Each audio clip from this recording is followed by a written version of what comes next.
Welcome to Feng Shui Living, the podcast designed for busy women who want to de-stress, live with intention, and create a home that truly supports their well-being. Each week, I'll bring you practical tips, insightful ideas, and simple strategies to enhance both your home and your life. Let's get started. If you love this podcast and you're ready to go deeper into this work, my book, Aligned at Home, is designed to help you start shifting your space right away with simple, approachable guidance. And for those of you who like something maybe a little more hands-on, the Aligned at Home workbook gives you prompts, exercises, and checklists to actually walk through your home and make some changes. You can snag links for both the Aligned at Home book and workbook in the show notes. Hello, and welcome to Feng Shui Living Podcast. I am your host, Lisa Morton. I'm so happy you're here, and I hope you enjoyed last week's episode where I interviewed Stephanie Denson. We'd been trying to get together for a while to do this interview, and I felt like it came at a really good time because, gosh, there's just a lot of discussion lately about downsizing, whether that's someone looking to downsize and someone older looking to downsize and move into a smaller apartment or maybe assisted living, or just simply a busy mom looking to downsize and find a little more ease in her day. So if you missed that episode, go take a listen. She also referenced some amazing guides that are on her website. So I think it was like under $10 for a guide. So if you need help, you need support, go check out her website. I'll link it in the show notes here. And you can also go back. I think there's some other links in there too in the last week's episode. All right. So today we're going to get a little personal. You know, one of the biggest things I've learned over the years is that homes affect us so much deeper than we realize. And it's not just a visual thing. It's not just the pretty fabrics. They affect us emotionally, physically, and energetically. And honestly, when I look back now, I think I've been noticing this my whole life, even before I had a language for it, right?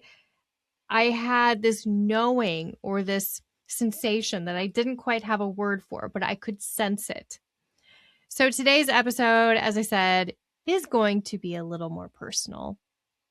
I want to share how I found my way into this approach and how my perspective on homes has really evolved over the years and why I believe that our environments are shaping so much of our everyday life. I grew up in the Midwest on a grain farm in Iowa, and I honestly think that shaped a lot of my work. I didn't realize it at the time, right? There's something about growing up in connection to nature, in connection to the cycle of nature, the seasons, the land, all of it really, I think, supported why I'm so passionate about this work. I was also a very sensitive child, a very sensitive little one. I would call myself hyper aware is kind of what I would think of now as an adult. And yes, sometimes this can be a gift, and other times it can kind of feel like a curse. But I was very aware of environments. I would notice how spaces felt. I would notice when energy would shift as things happened. You know, I might notice when things felt calm or alive or stagnant. And as I got older, I naturally gravitated towards colors, interiors, and design. I was a creative kid. My outlet was creativity. I had one of these, oh my gosh, I'm trying to remember. Do you remember the makeup boxes? It was a plastic bin. It kind of looked like a tackle box. Do you guys remember those from late 80s, I think? It looked like a tackle box, and you opened it up and you could keep your lotions and potions and makeup and things like that. Well, I had one completely filled to the brim with art supplies, markers in every color, colored pencils, Crayolas, anything you could think of in this. And my creative outlet and connection to that energy flowing was through creativity, through art. And So fast forward, I went to design school. I got into making things beautiful because beautiful things really do lift our energy, right? It's not anything to put down. Making things beautiful is wonderful. It makes us feel really good. But what fascinated me wasn't just the beauty, it was how people felt in those spaces. And being ultra sensitive, I could pick it up in an instant. So over time, I worked in many kinds of interior spaces. Um, I worked on some medical offices when I first got out of school. I worked with an art gallery. I worked doing residential design. I even spent, if you've read my book, Aligned to Home, you know I spent quite a while designing luxury private aircraft interiors. And let me tell you, that gave me a very unique perspective on how humans interact with environments. When you're designing a tube, it's a metal tube that you have to make it function and feel good. But my goal was to look beyond just the aesthetics. Yes, they wanted these luxurious materials and fabrics, but I was always wondering, how can I help them feel a little more grounded, a little more focused?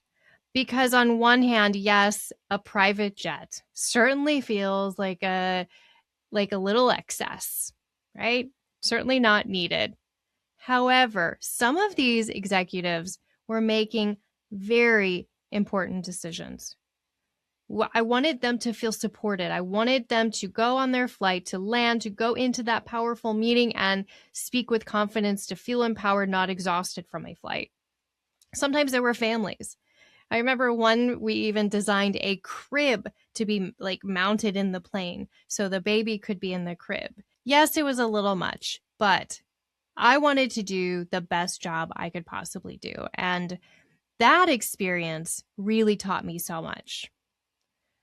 You know, one thing I learned over the years was that beautiful spaces doesn't mean they automatically feel good. Yes, they look great. Yes, they photograph great. Yes, they might look like they could be on a design show. Which is really interesting to me because I could walk into two homes and notice a difference. I literally had years ago, I had two clients. They lived on the same street. They were really good friends. The one woman's husband built both the homes. He was a builder. And actually, one of the women I wrote about in my book because you would walk into their homes and they were both beautiful, but one was calming and supportive while the other one just felt exhausting. And this is actually the story in my book, Aligned at Home, where I share about the dining room and the acoustics. And she wanted to have the dinner parties that just fell flat. So go check out that story. It's really interesting. But yes, two women, same street, same vibe, but totally felt different. Yes, they were both beautiful. And this is really part of why I became obsessed with understanding why. That curiosity led me deeper into Feng Shui work, into energy work, environmental psychology, and wellness-based design. And over time, I found that my business shifted and it became less about full design, an interior design experience like you'd imagine a traditional interior design experience, and more about understanding the relationships between people and their environments. And this was a big shift in my career. I was shifting from what I'd studied, what it came so easily to me because I'd done it for so many years, designing interior spaces, picking materials, picking fabrics, with this approach of making it beautiful. Yes, I'd been studying feng shui and I would implement things, but there was a moment where there was a shift. Our homes, they reflect us. They are a mirror, whether you want to realize that or not. And here's a journal prompt for you. If your home were a metaphor for your life, What is it saying? Gosh, I think I shared that quote in the very first episode I recorded of the podcast, like 3 years ago, 4 years ago. We're getting ready to hit it for in August. Anyway, yeah, kind of wild to think about that. But if your home is a metaphor for your life, what is it saying? Is it saying that, you're feeling overwhelmed with emotion? Maybe it's reflecting fears. Maybe it's reflecting aspirations. Maybe it's reflecting stagnant energy, or maybe it's reflecting growth and moving forward. So if your home were a metaphor for your life, what is it saying? So I started noticing these patterns as I was going into people's homes and diving, of course, deeper into this work. Feeling stuck, it was just a common thing I was hearing from people. And honestly, it's still a very, very common thing. We explored unused spaces, closed off rooms, rooms in basements that were simply storage and no one ever went in, or a guest room turned into a storage room, or maybe a child's room. The kid has gone off to college and they're home twice a year. And beyond that, the door is never opened. These stagnant spaces. I also started noticing where people were craving visibility. Visibility for, I kind of mentioned this recently in an office episode about being visible. There's a gua in the Bagua map connected to fame and reputation, like being seen for what you can do and what amazing person you are. I also started to really see when people were feeling overwhelmed and overstimulated in life. And of course, they didn't realize it, that they didn't realize that their home was mirroring this back. I had overwhelmed moms that would call me and I would go into their space and there's bold, vibrant colors everywhere, lots of different patterns, maybe not so far as to call it maximalism, but just a lot going on. And they didn't even see this pattern. They didn't realize that their home is reflecting what they're feeling.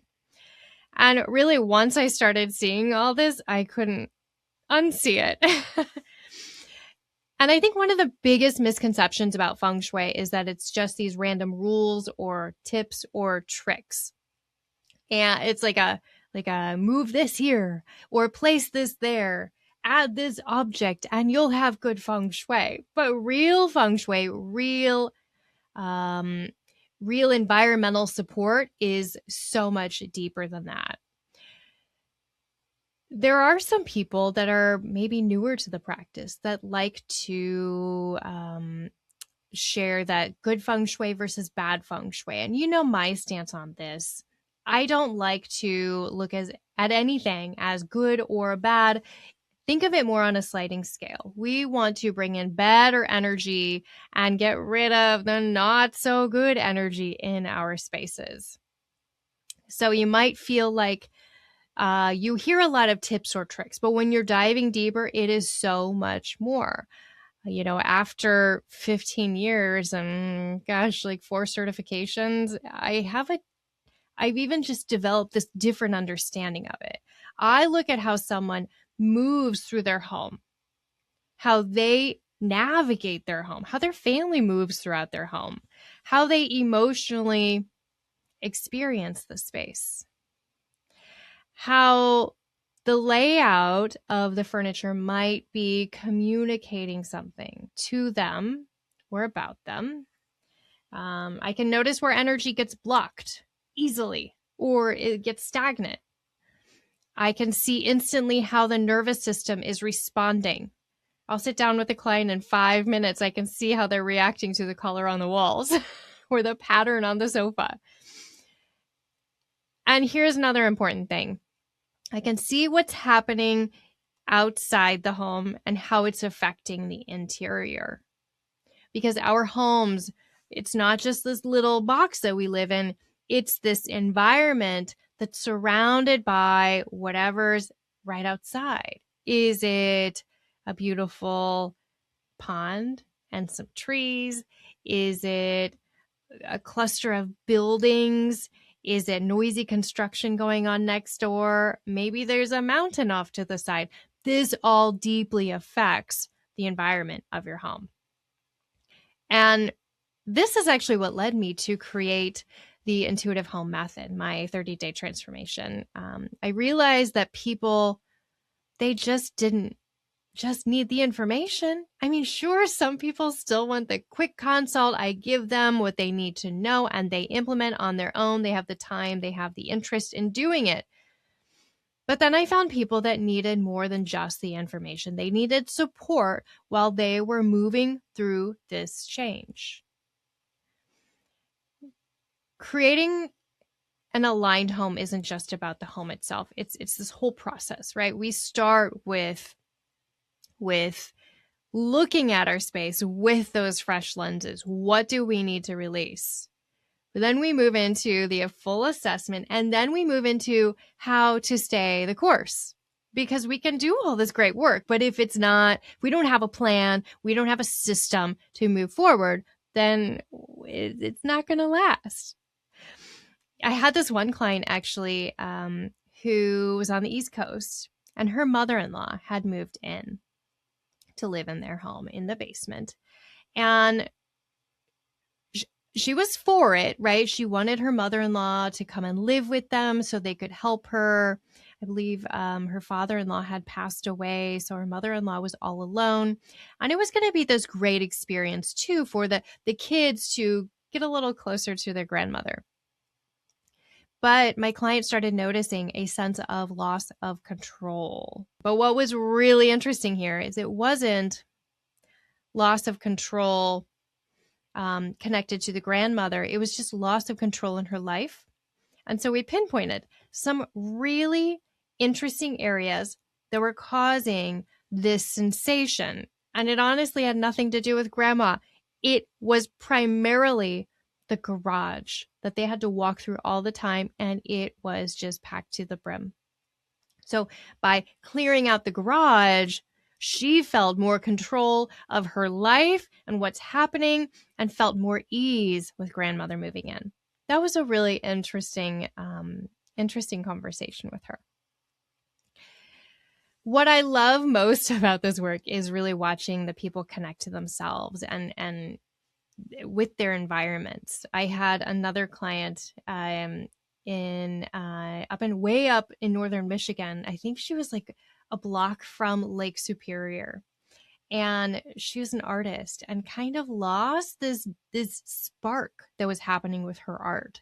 And so we set up this really beautiful space, and you could just tell she lit up. We would get on Zoom calls and she just lit up by finding this connection, and just watching people connect and love and breathe easier in their homes is why I do this work. So if you've been feeling disconnected from your space, overwhelmed, stuck, uninspired, there's usually a reason.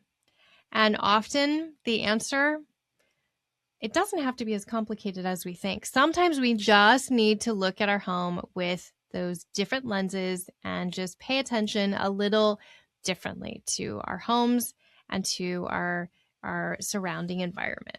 So thank you for being here with me today to let you share a little more personally. And if this episode resonated with you, I'd love to hear. Pop over to my social media.